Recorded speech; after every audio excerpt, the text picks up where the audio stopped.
Leadership in the demolition and construction industry, where the blind lead the sighted and the inexperienced academic brain directs the calloused hands of experience.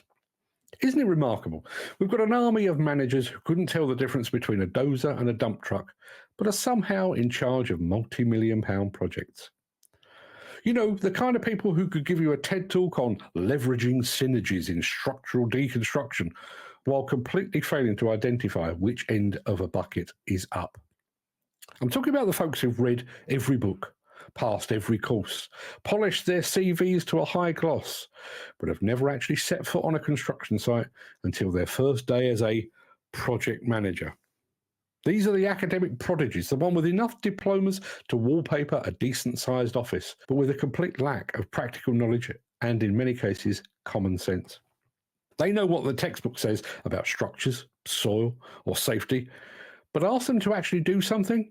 Ask them to dig a trench, wire a building, or demolish a condemned warehouse. They'll stare at you like you've just spoken a long-dead language. But hey, they've got theory on their side. They'll insist that the best way to do something is what the best practice guide says, and they'll wield that guide like it's the Holy Bible. Never mind that the workers on site, the people that have been doing it for decades, might have an idea or two about what actually works. Oh, no, no, no. Those workers, they're just the ones with the dirt under their nails and steel toe-cap boots. What could they possibly know about demolition compared to somebody who's got an MBA in project oversight? Let's talk about promotions. Let's not forget about supervisors. Yeah, the ones who get promoted because they were stellar workers. You've got a guy who could operate an excavator in his sleep, a true artist. But the moment you slap the title supervisor on his hard hat, it's as if all common sense evaporates. He was great at his job, so naturally, we assume he'll be great at managing other people doing their jobs. It's like assuming a star football player will automatically become a great coach. Just because someone knows how to take down a building brick by brick doesn't mean they understand how to manage a team of diverse personalities, egos, and skill levels. But hey, who needs management skills when you can just bark orders, right? Do as I say because I used to be one of you. And then there's the most delightful part of the industry, the clients. Oh, bless their hearts. These are the people who call in demolition and construction specialists, the experts, the professionals, the people who actually know how to bring a structure down safely and efficiently because clients can't do it themselves. But then, like some cosmic joke, the client suddenly decides they know best. They start micromanaging, telling us how to do the job they hired us for. Are you sure that's the best way to take down that wall? Oh, well, I don't know, Susan. I've only got 20 years of experience doing this. Maybe you, with your background in finance, could come down here and show us how it's all done. And while we're at it, let's talk about safety meetings. Those glorious times when we're all gathered together to review procedures in painstaking detail. Who usually leads these meetings? Well, it's often one of our esteemed academic managers. They'll stand up, bright-eyed and bushy-tailed, with their PowerPoint presentations about safety protocols they've never actually had to follow. These meetings are meant to be informative, but they end up being more like an endurance test, a test to see how long you can sit there without rolling your eyes so hard you sprain something. They love to talk about efficiency too.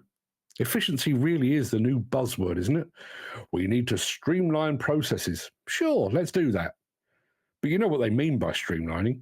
It usually means cutting corners and expecting the crew to do twice the work in half the time, all while sticking to the letter of the law regarding health and safety.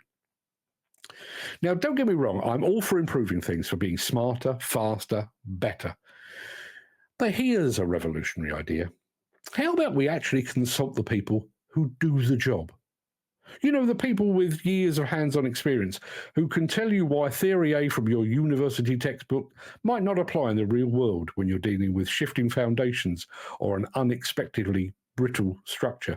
The same people who have to adjust to on-the-fly conditions every single day because no two demolition sites are alike. It's this disconnect that gets me every time. We've got these pen-pushing professionals who think that knowledge and leadership can be reduced to a flowchart, a spreadsheet, and a few motivational speeches about team synergy. But out in the field, it's a different story. Out there, you need more than theory. You need instinct, experience, and a deep understanding of the tools, the materials, and the environment. And while we're at it, a little respect for those on the ground wouldn't hurt either, because at the end of the day, it's not the managers or the clients or the supervisors who are putting their necks on the line when something goes wrong. It's the crew, the team, the same crew that's often overlooked when the decisions are being made in some air-conditioned office. So here's an idea. Let's stop pretending that the only thing standing between us and perfect efficiency is a lack of university degrees.